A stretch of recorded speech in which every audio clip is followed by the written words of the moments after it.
Good filmmaking isn't all clever dialogue and flashy scene work. The success or failure of an entire movie often relies on its overall shape, on the unsexy utilitarianism of its underlying scaffolding. So let's take a look at some of our favorites with the 10 best structured films of all time.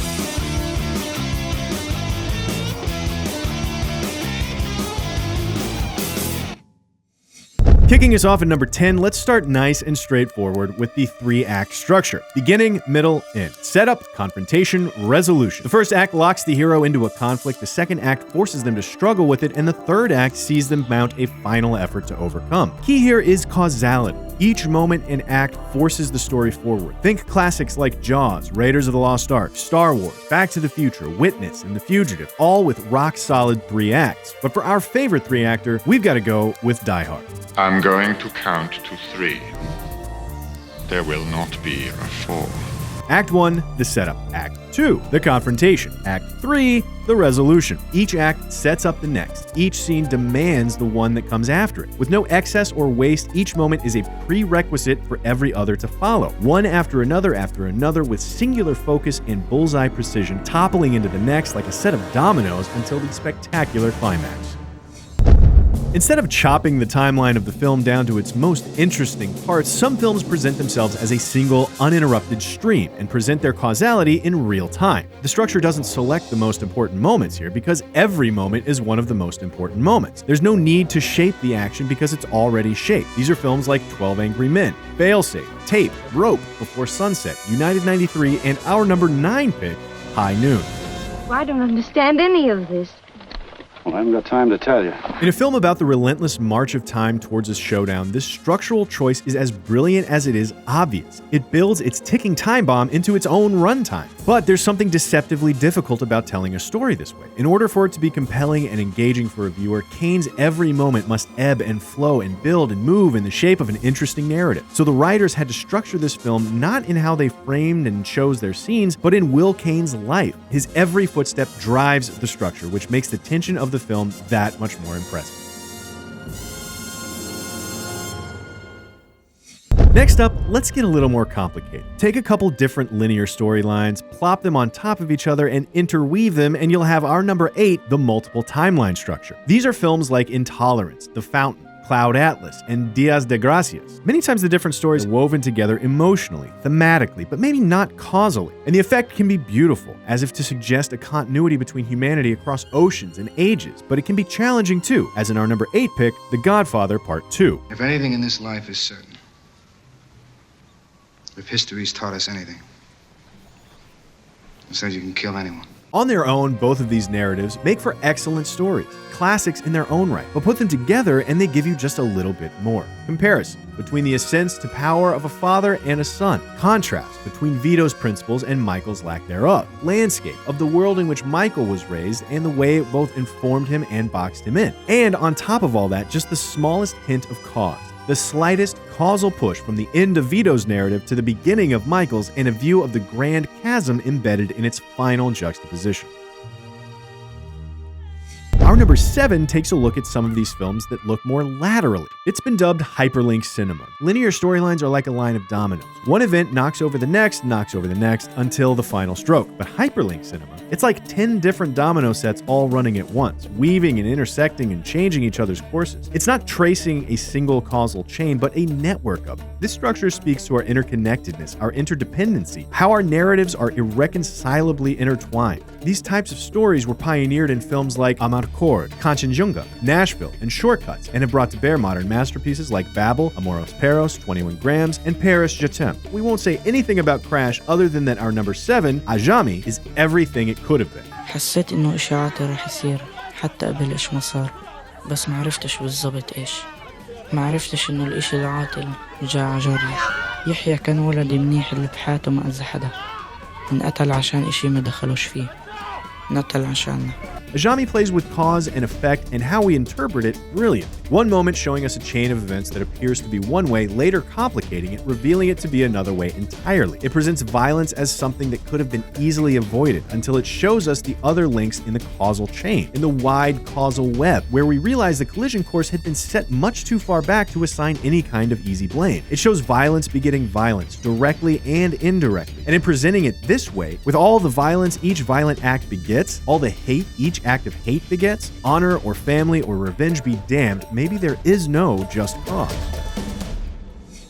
For our number 6, let's whip out some fancy Russian formalist terms so we've got a common language. If we're telling a story, let's assume it's a true story. The events themselves exist apart from our telling. This underlying narrative, the one that exists independently of its narration, is called the fabula. But then there is the narration. And this can digress. This can chop out the unimportant parts or gloss over the slow bits. It can jump backwards and forwards, rearrange the underlying fabula in different ways. And this representation of the fabula, that's what the Russians called the sujet. So when we're talking about how stories are structured, we're talking about how the fabula is represented in the sujet. And one of the most common ways to play around with the sujet is what we call the flashback narrative. You show the ending, something exciting and mysterious and maybe even completely bonkers, and then say, wait, let's go back to the beginning. The audience's question is no longer how is this going to end, it's how did we get here? Fight Club is probably the most famous example of this, but it's certainly not the first. And while All About Eve, American Beauty, Casino, Forrest Gump, Goodfellas, and Melancholia all pull this off beautifully, and I know you'll groan that we're picking it again, but come on, this is pretty much the main reason that it's a masterpiece. We gotta give this spot to the OG, Citizen Kane.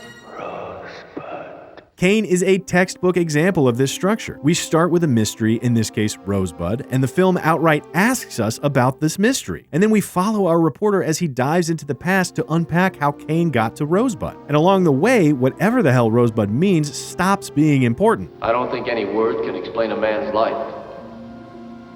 No, I guess Rosebud is just a piece in a jigsaw puzzle. A missing piece. It's about the shape of the journey from point A to point B, not about point B itself, which is exactly why Wells chose this structure. By starting with the end and building towards the middle, it removes the mystery of the what and focuses the audience on the mystery of the how, painting an incredible portrait of a man in between. Throwing a cool curveball at the flashback trope is the backwards film. It too starts at the ending and it too asks, how did we get here? But instead, it steps itself backwards, concealing the beginning from the viewer as its main source of tension or curiosity or irony. Memento is perhaps the best known example of this. Harold Pinter's betrayal is the filmic originator, with Peppermint Candy, 5x2, and portions of Eternal Sunshine filling out our honorable mention. However, for our number 6 pick, we think that Irreversible uses this structure to a most devastating effect. Tu veux que je te lise?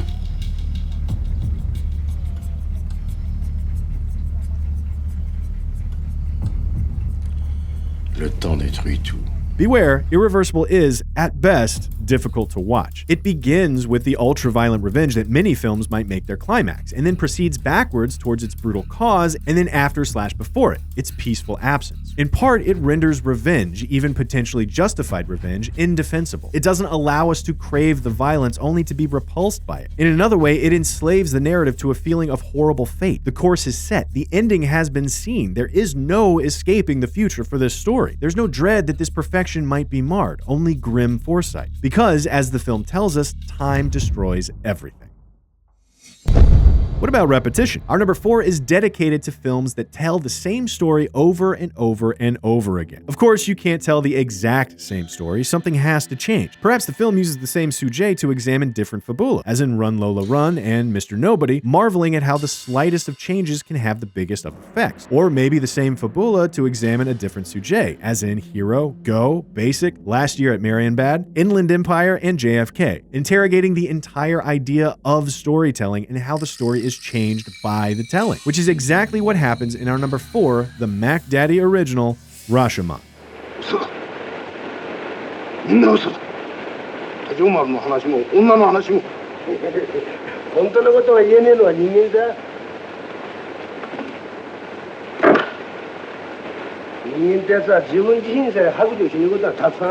A samurai is found dead, murdered. in the forest, and 4 tell the tale of how it happened. The bandit, whose story involves seduction and an honorable duel, the wife, whose story involves rape and murder, the dead samurai himself, whose story involves betrayal and suicide, and a witness, whose story involves frailty and chance. Each paints themselves as the villain, but no 2 stories add up. There is no objective solution. We wait for the truth to emerge, only to find none, or none comprehensible. The telling here only obscures. Instead of delivering an objective story to its audience, Rashomon, for the first time ever in cinema, says no. You don't get the neatness of objectivity, only the messiness of human truth. At number 3, we're looking at the circular narrative. The story that ends where it starts where it ends. The Mobius-stripped Sujei constructed around an Ouroboros fabula. It asks serious questions about causality and pokes a hole in its most basic of assumptions, that it even exists at all. The prime example is the time travel story, sending its heroes back to before they started, to kill their own grandparents, or spur on their own journey. But that's not the only kind of circular story. Inside Llewyn Davis suggests an inescapable fate of failure and ennui without invoking flux capacitors. Dead of Night and Lost Highway trap us in the horror of universal return. And our number 3 pick uses its circularity to suggest the potential inescapability of human nature in Before the Rain.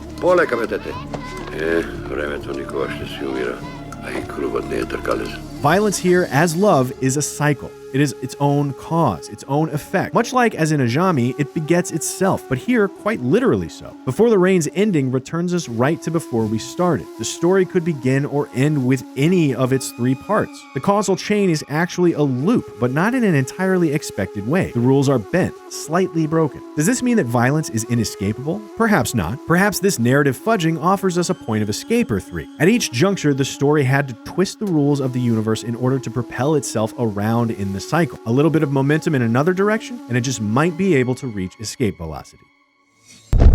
Each of these different structures is interrogating the effectiveness of our causal approach to understanding the world. And that's important. We shape our world, our identities out of stories, so how we structure them, how we construct our sujei matters. So for one of our last picks, we want to look at the nonlinear tale, bending time forwards and backwards and sideways in whatever direction best suits the truth. And we love this structure because it asks us to look around, dive further, delve deeper to find our answers. It suggests that human stories aren't always explained by the events that immediately precede them. This is Pulp Fiction and Reservoir Dogs. It's Slaughterhouse-Five and I'm Not There. It's Mishima, A Life in 4 Chapters, and Annie Hall, and 500 Days of Summer. It's films that turn over a life or a relationship or an event to look through it from a number of different angles like a prism. And our number 2 pick? It's a brilliant little Canadian film from the late 90s called The Sweet Hereafter. I wonder if you realize something.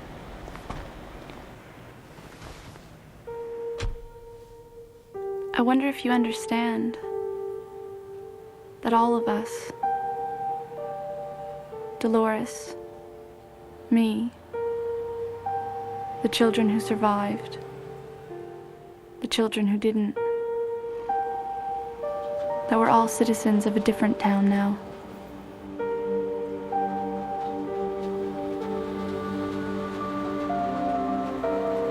A place with its own special rules and its own special laws. A town of people living in the sweet hereafter.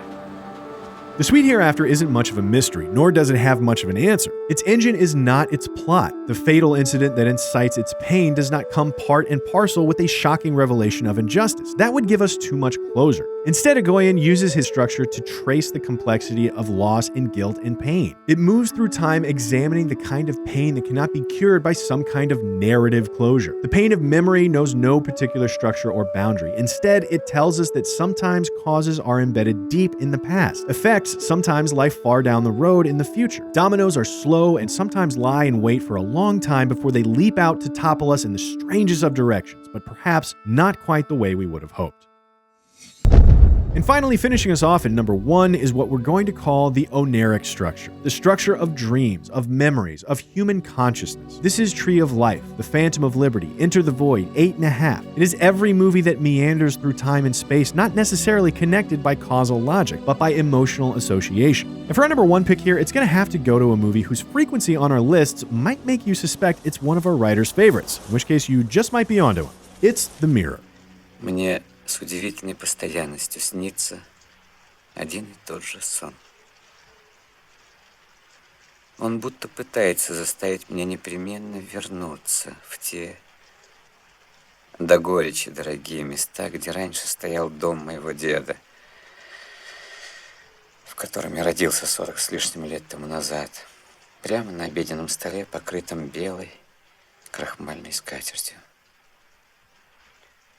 И каждый раз, когда я хочу войти в него, мне всегда что-то мешает. Мне часто снится этот сон. Я привык к этому. И когда я вижу бревенчатые стены, потемневшие от времени, и полуоткрытую дверь в темноту синей, я уже во сне знаю, что мне это только снится. И непосильная радость омрачается ожиданием пробуждения. What's structurally most fascinating about the mirror is that its free associative look at time and space, backwards and forwards, and in different ways, is that there is no fabula. That's right, there is no underlying story that exists apart from its telling. There's only the telling. There are only the memories, the dreams, the associated emotions. Perhaps at one point there was a cohesive and objective truth that existed beneath this dreamlike memoir, but it's not there anymore. And to try to recapture it would be a lie. It says to us all stories are just sujet, offering us distorted glimpses of a fabula you can never really get back to. Stories are irreparably affected by the fallibility of the human mind, by its limited perspective, distorted perception, decaying remembrance. And so Tarkovsky's The Mirror simply offers glimpses of moments from a life and lets you connect it, causally or otherwise, as you see fit, which is why we think it's the best structured film of all time. So what do you think? Do you disagree with any of our picks? Did we leave out any of your favorite structural innovations? Let us know in the comments below and be sure to subscribe for more CineFix movie lists.